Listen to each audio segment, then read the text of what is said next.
One saboteur's stupid wet blanket trick blew up. Nazi trains without a single bomb. Spring 1944, and the Allied invasion of Europe was no longer a question of if, but when.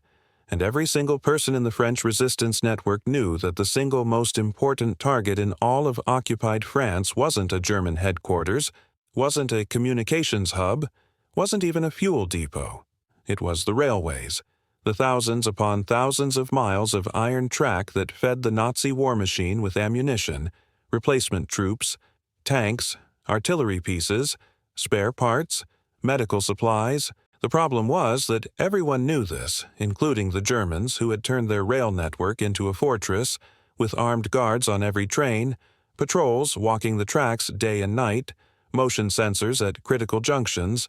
aerial reconnaissance, informant networks in every rail yard, and summary execution protocols for anyone caught even looking at a locomotive the wrong way. And if the security wasn't enough of a nightmare, there was the technical challenge itself. Trains are massively over-engineered pieces of industrial equipment, designed to survive everything from extreme weather to minor collisions to decades of hard use, meaning that disabling one permanently required either massive amounts of high explosives planted with precision timing, specialized shaped charges that almost nobody had access to. The resistance cells were getting increasingly desperate requests from London. Slow down the German reinforcements, cut their supply lines, make it impossible for them to move armor to the beaches when the invasion comes, but do it without getting caught, without losing trained operatives, and most importantly, do it with whatever you have because we cannot risk parachuting in more explosives when German counterintelligence is capturing and executing resistance members at a terrifying rate.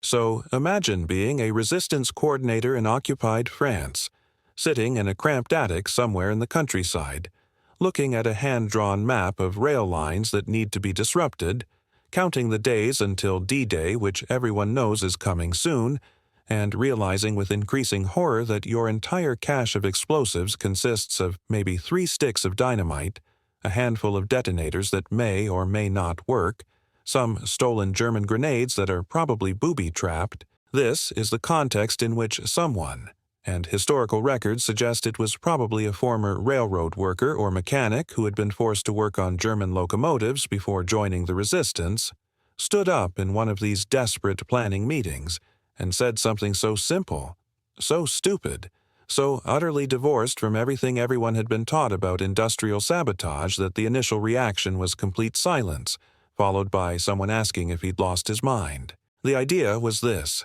you take a heavy wool blanket, the kind every French household had multiple copies of. You soak it thoroughly in water until it weighs maybe 20 or 30 pounds. You wait by the side of the track for a German supply train moving at speed, and when the right moment comes, you throw this soaking wet blanket onto the train's braking system and wheel axles. That's it. That's the entire plan. No explosives, no timing devices, no technical knowledge of railroad engineering required, just a wet blanket, decent aim, and the understanding of one simple physical principle. When you introduce a heavy, water-soaked fabric into a high-speed, high-friction, high-temperature mechanical system, physics takes over and everything goes catastrophically wrong in slow motion. The room apparently erupted in arguments, with the more traditionally minded saboteurs insisting this was insane, that it couldn't possibly work, that trains were built to handle far worse than a wet blanket, that they'd be wasting time and risking exposure for something that would probably just get tangled and fall off. But the railroad man was insistent, and, more importantly, he could explain exactly why this would work in a way that made disturbing sense the more you thought about it. See, a moving train generates enormous amounts of heat at every point where metal contacts metal, and the wheel assemblies, brake systems, and axle housings are specifically designed to dissipate this heat efficiently through ventilation, airflow, and the movement of the train itself creating cooling currents. But this entire system depends on air being able to circulate freely around these components, and the engineers who designed these systems never, not even once, when that wet blanket hits the axle assembly of a train moving at 40 or 50 miles per hour, several things happen almost simultaneously. First, the fabric catches on the rotating components and gets pulled into the gaps and spaces around the axle housing, wrapping itself around the machinery with increasing tightness as the rotation continues. Second, the water in the fabric begins generating steam almost immediately from the friction heat. But here's the truly diabolical genius of this method. Nothing happens immediately. The train doesn't derail instantly. There's no explosion, no obvious moment of sabotage that would alert the crew or guards. Instead, the train just keeps going. The engineer notices nothing wrong. The guards remain vigilant against external threats, and everyone assumes everything is functioning normally, while deep inside the wheel assembly, metal is heating beyond its stress limits. The first test of this method happened on a supply line running through the Normandy countryside, with a three-man team consisting of the railroad worker who proposed the idea, a teenage resistance member who served as lookout, and one experienced saboteur who was there primarily to evacuate everyone if things went wrong. They picked a section of track with good cover, soaked 2 heavy blankets in a nearby stream, waited in the bushes for hours until they heard the distinctive sound of a German freight train approaching at speed. And when the locomotive and its guards passed, and they could see the long line of cargo cars loaded with supplies rolling past, the railroad man stepped out, timed his throw perfectly. 6 hours later, reports began filtering back through the resistance network of a German supply train that had suffered a complete mechanical failure in the middle of agricultural country, with 2 cars completely derailed, their wheel assemblies melted into unrecognizable masses of metal, the axles themselves warped from heat stress. The railroad worker's reaction when he heard the news was reportedly something like, "I told you it would work." The heat differential alone should have warped the axle housing within 2 hours, but nobody believed that this simple stupid trick had actually worked until a second test was conducted on a different line with the same results. Wet blanket goes on the wheel assembly. Train continues normally. Train suffers catastrophic mechanical failure hours later. Within weeks, this technique had spread through multiple resistance cells across France, and suddenly German supply trains were experiencing mysterious mechanical failures at a rate that was statistically impossible if they were just random breakdowns. And the beautiful part was that the Germans couldn't figure out what was happening because the physical evidence was minimal. The burned fabric often disintegrated or was blown away during the derailment. And even when they found remnants, the technique evolved rapidly as more railroad workers and mechanics joined the resistance and added their expertise, with people experimenting with different fabrics to find the optimal combination of weight, water retention, and heat resistance, discovering that wool blankets worked better than cotton because wool maintains its structure longer at high temperatures, that adding certain household chemicals to the water could increase the corrosive effects. Some cells started using the technique in combination with other sabotage methods, throwing wet blankets to create delayed failures while also loosening track bolts or damaging switches,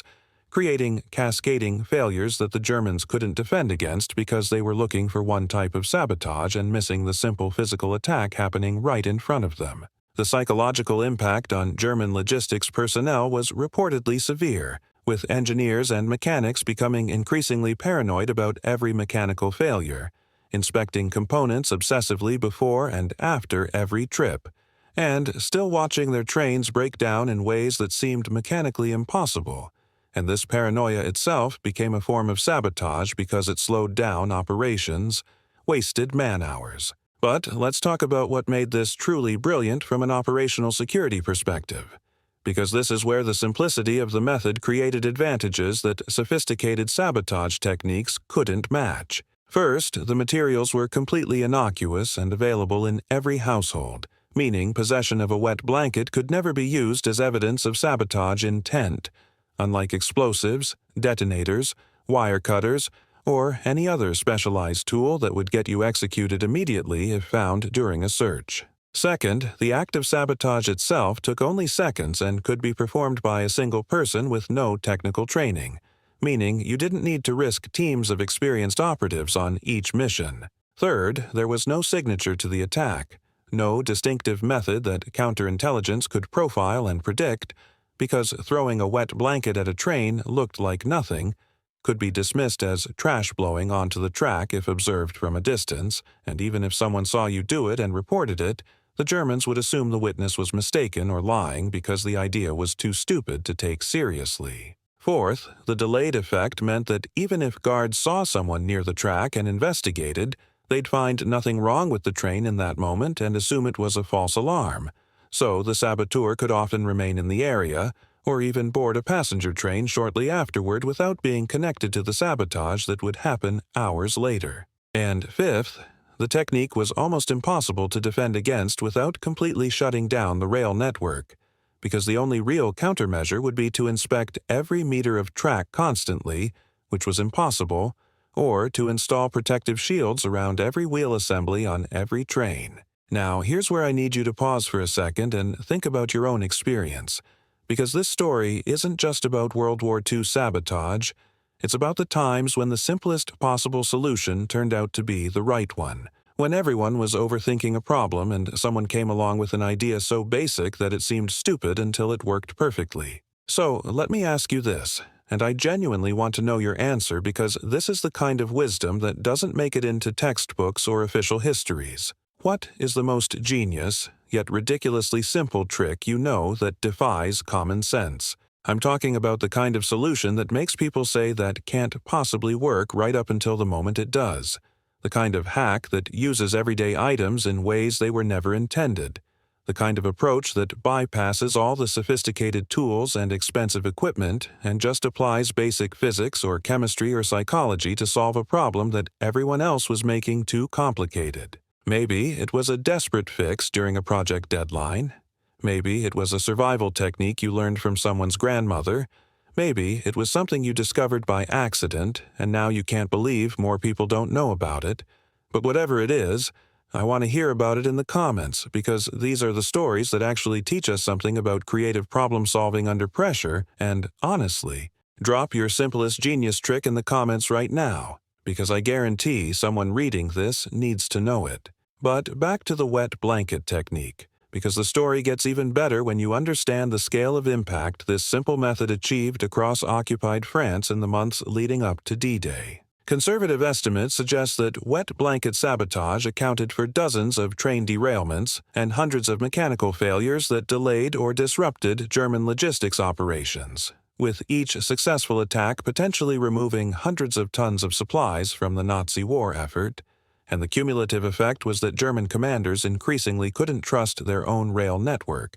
which meant they had to allocate trucks, fuel, and drivers to move supplies by road. And the beautiful irony is that the Germans actually did figure out what was happening, eventually, probably sometime in early 1944, when some bright engineer finally put together all the clues and realized that the burned fabric residue, the pattern of failures, and the timing of incidents all pointed to a deliberately simple sabotage technique using common materials. There's a deeper lesson here about the nature of asymmetric warfare and resistance operations that's worth understanding, because this story illustrates a principle that applies far beyond World War II sabotage. When you're facing an opponent with vastly superior resources, technology, and organization,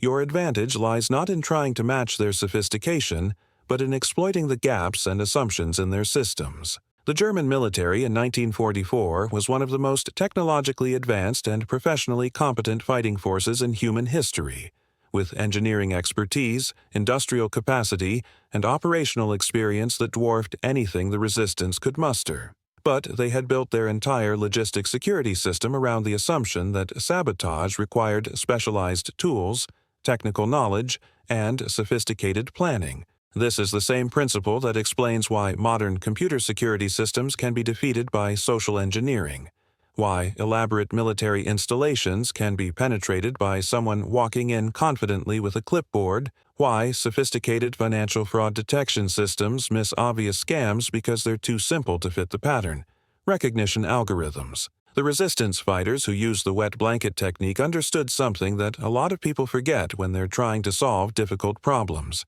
Complexity is expensive, hard to execute, and easy to defend against. But simplicity is cheap, fast, scalable, and incredibly difficult to counter because there are no moving parts to fail, no technical expertise required to pass along. Think about what the Germans would have had to do to completely stop wet blanket sabotage. They'd need to either encase every wheel assembly on every train in protective housing that would add weight and complexity and maintenance requirements to an already strained logistics system, or they'd need to post guards every 50 meters along every kilometer of track in occupied territory, which would require more soldiers than they actually had available for that duty. Now contrast this with what happened when resistance cells tried to use sophisticated sabotage techniques like timed explosives or coordinated attacks on multiple targets simultaneously. Those operations required extensive planning, specialized skills, components that were difficult to acquire and dangerous to possess, coordination between multiple people which increased the risk of infiltration, and split-second timing that often failed due to factors outside the saboteur's control. The former railroad worker who reportedly invented, or at least popularized this technique, probably never received official recognition for his contribution to the war effort, because that's not how these things worked in the chaos of occupation and resistance, but his insight that you don't need explosives to destroy a train, you just need to disrupt its cooling system with a common household item at the right moment. That single realization probably saved dozens of resistance lives. There's something almost comedic about imagining the German engineers examining the wreckage of yet another supply train, finding traces of burned wool fabric in the axle housing, trying to reverse engineer what kind of sophisticated incendiary device could have been disguised as a blanket, writing reports to their superiors about this mysterious new Allied sabotage weapon, and never quite making the logical leap to someone just threw a wet blanket at our train because it seemed too stupid. But it's also worth noting that this technique was not without risks, because standing close enough to a moving train to throw a heavy object at its wheel assemblies required you to be exposed and vulnerable. And if guards saw you, you'd be shot immediately. And if you mistimed the throw or missed your target, you'd have wasted time and materials and potentially exposed your position for nothing. And if you were caught in the area after a sabotage attack, even with no evidence on you, the people who conducted these operations were not cartoon action heroes. They were ordinary civilians who had been pushed into extraordinary circumstances, people who worked regular jobs, had families, went to church, tended their gardens, and occasionally snuck out at night to throw wet blankets at Nazi trains because that was how you resisted when resistance was the only moral option. And many of them were caught and killed, and most of them were never recognized. And here's what really gets me about this whole story. After the war, when historians started documenting resistance activities and Allied intelligence officers started compiling reports on sabotage effectiveness,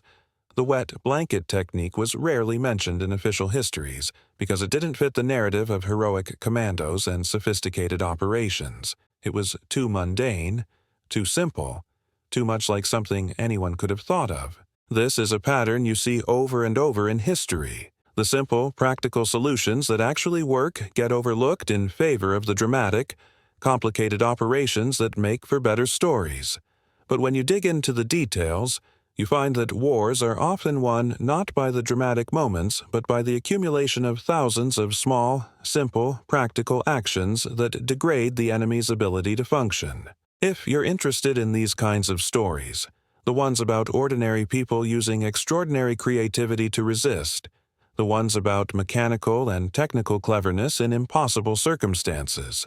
the ones about how common sense and basic physics can defeat sophisticated military operations, then you need to subscribe to this channel right now, because this is exactly what we do here. We find the forgotten stories of mechanics, railway workers, factory laborers, farmers. These are the stories that don't make it into the big-budget documentaries or the blockbuster movies, but they're the stories that actually explain how resistance movements functioned, how logistics wars are won and lost, how ordinary people become saboteurs not because they're naturally brave or violent, but because the situation demanded it, and they figured out a way to help that matched their skills and resources. Hit that subscribe button, turn on notifications, and join the community of people who appreciate the genius of simple solutions, because we've got dozens more stories like this one. From improvised radio jammers made from household appliances to mechanical sabotage techniques that used nothing but soap and water to vehicle disablement methods that required only a potato,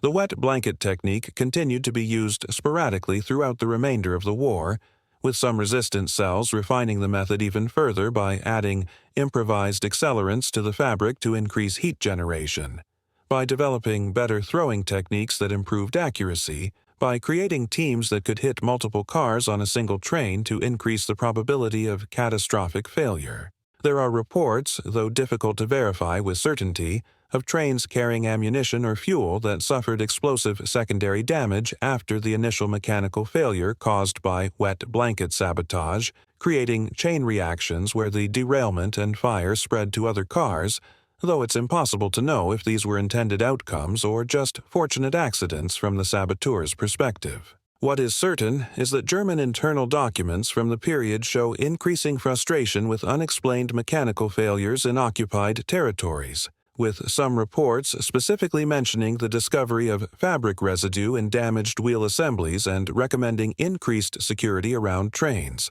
but also acknowledging that the simplicity of the attack made it essentially impossible to prevent without fundamentally redesigning their entire rail transport system. The technique also spread beyond France, with some evidence suggesting that resistance groups in Belgium, the Netherlands, and even parts of Eastern Europe adopted similar methods after learning about them through underground communication networks, though the documentation is sparse because these were deliberately undocumented activities at the time and after the war. One of the most remarkable aspects of the wet blanket story is how it demonstrates the importance of domain expertise in resistance operations, because while anyone could theoretically have thought of this technique, the fact that it came from someone with railroad experience was crucial, because that person understood not just the abstract idea that trains generate heat, but specifically where that heat was generated, what the mechanical tolerances were, how the cooling systems worked. This is why resistance networks actively recruited people from critical industries, not just for their access to facilities, but for their knowledge of how things actually worked at a nuts and bolts level, because that kind of practical knowledge can be weaponized in ways that no amount of general training can match. A professional saboteur from British intelligence might know 100 different ways to destroy a train with explosives, but the railroad mechanic knows that if you disrupt the axle cooling at exactly the right point, the train will destroy itself through its own operation, and more importantly, the mechanic knows this because he's spent years preventing exactly this kind of failure during normal maintenance. This pattern of weaponizing professional expertise shows up throughout the history of resistance movements. Doctors who knew how to simulate diseases to protect people from deportation, chemists who knew which household products could be combined to create incendiaries, electricians who knew how to cause cascading power failures without leaving evidence of tampering, and in this case, railroad workers who knew how to turn a wet blanket into a delayed action weapon. After the liberation of France, there were apparently efforts by some Allied intelligence services to document these improvised sabotage techniques for potential use in other contexts, with interviews conducted with resistance members about their methods. But much of this documentation remained classified for decades because the information was considered potentially useful in future conflicts. Some of this information eventually made its way into field manuals and training documents for special operations forces, though usually in heavily redacted or abstracted form, and the wet blanket technique specifically seems to have been taught as an example of how to use environmental factors and basic physics to create mechanical failures without relying on explosives or technical devices. What's interesting is that the principle behind the wet blanket attack, introducing thermal stress into a system by disrupting its cooling mechanism, is actually a fundamental concept in sabotage and systems disruption that applies to far more than just trains, and modern industrial security protocols now specifically account for this type of attack by designing redundant cooling systems, installing sensors that detect abnormal temperature changes. There's a broader conversation to be had about the ethics and implications of documenting and sharing resistance techniques, because on one hand, these stories are important historical records that demonstrate human ingenuity and courage under oppression, and they serve as inspiration and instruction for anyone who might face similar circumstances in the future. But on the other hand, in the case of the wet blanket technique, the basic principle is simple enough that describing it poses minimal additional security risk because anyone with basic mechanical knowledge could figure it out independently. But the specific details of optimal execution, timing, materials, and targeting would require either experimentation or instruction from someone with experience, and those details are generally not included in public historical accounts. The legacy of the wet blanket sabotage technique extends beyond its immediate tactical impact during World War II because it became part of the oral tradition and institutional memory of resistance movements and special operations communities, serving as a teaching example of the principles of asymmetric warfare, creative problem-solving, and the importance of understanding your operational environment at a fundamental level. When Special Forces instructors want to illustrate the concept that sophisticated equipment is not always necessary or even desirable for effective operations, they often point to historical examples like this one where simple methods achieved strategic objectives that complex operations might have failed to accomplish, and the lesson being taught is not necessarily go forth and throw wet blankets at things, but rather think creatively about the systems you're trying to disrupt. This mindset of looking for simple solutions to complex problems is one of the defining characteristics of effective special operations and resistance work, and it's a skill that can be taught but requires a certain willingness to question assumptions and think outside of conventional frameworks. When you tell someone that resistance fighters disabled Nazi supply trains with wet blankets, the immediate reaction is disbelief, followed by curiosity about how it worked, followed by the realization that it's actually obvious once you understand the mechanism, and that progression from disbelief to understanding to recognition is exactly the learning process that makes case studies valuable in training contexts. It's worth noting that the physical principles exploited by the wet blanket technique are still relevant today, because while modern trains have somewhat different designs and more sophisticated monitoring systems, the fundamental physics of friction, heat generation, and thermal stress haven't changed, and mechanical systems still fail when subjected to conditions outside their design parameters. This is part of why infrastructure security remains such a challenging problem. The attack surface is enormous, the number of potential failure points is vast, and while you can harden specific targets or install monitoring systems, you cannot eliminate every possible vulnerability without making the system so expensive and complicated that it becomes impractical to operate. The Germans in 1944 faced a version of this problem where they needed their rail system to be both secure against sabotage and efficient enough to support their logistics requirements, and they ultimately could not achieve both simultaneously, which is a fundamental tension in all security scenarios where the system has to remain functional even while being defended. Looking back at the wet blanket technique from a modern perspective, with decades of hindsight and knowledge of how the war ended, it's easy to see it as a clever trick that contributed to Allied victory. But for the people actually conducting these operations at the time, it was a desperate gamble with potentially fatal consequences, undertaken not because it was certain to work, but because doing nothing was not an option, and the fact that it did work repeatedly and effectively. This element of uncertainty and risk is often sanitized out of historical accounts that want to present resistance activities as uniformly successful and heroic. But the reality is that many sabotage attempts failed, many resistance members were captured and killed, and the techniques that worked were often discovered through trial and error that cost lives along the way. The wet blanket method succeeded not because it was guaranteed to work, but because someone was willing to test it despite the risks, and because the underlying physics happened to support the hypothesis in a way that simpler testing couldn't have predicted, and because the German security systems and investigative methods had a blind spot for this type of simple physical attack. If any one of those factors had been different, the technique might have failed or been quickly countered, and we'd be telling different stories about resistance activities in occupied France.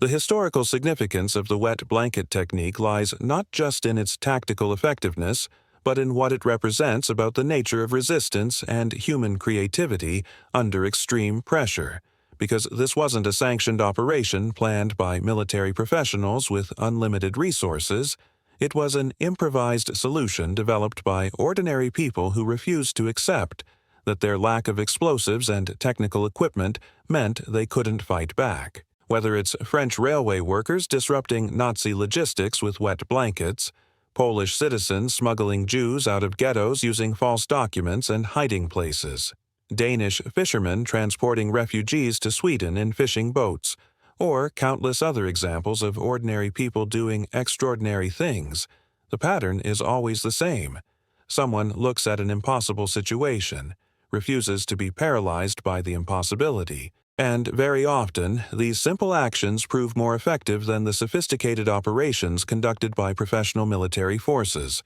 not because the professionals are incompetent, but because the professionals are constrained by doctrine, regulations, chains of command, accountability structures, and resource allocation systems that make it difficult to pursue approaches that seem illogical or too simple. This asymmetry in operational freedom is one of the key advantages that resistance movements have against occupying forces, and it's why counterinsurgency is so difficult even for well-equipped militaries, because you cannot fully defend against an adversary who is willing to experiment with any method, no matter how unconventional, if there's any chance it might work. The wet blanket sabotage technique eventually faded from use after the liberation of France, not because it stopped working, but because the circumstances that made it necessary ceased to exist, and the knowledge was preserved primarily in the memories of the people who had used it and in scattered mentions in post-war intelligence reports. This is unfortunate because the story contains valuable lessons not just about World War II, but about creative problem-solving, resource constraints, asymmetric conflict, and the importance of understanding systems at a fundamental level. And these are lessons that remain relevant in contexts far beyond military history, applying to everything from business strategy to technological innovation to personal problem-solving. The reason this story resonates when people encounter it is that everyone has experienced some version of the same situation, facing a problem that seems to require sophisticated solutions or specialized resources, feeling frustrated by the limitations of what's available, and then either discovering or witnessing someone else discover that there's a simple approach that solves the problem more effectively than the complicated methods everyone was considering.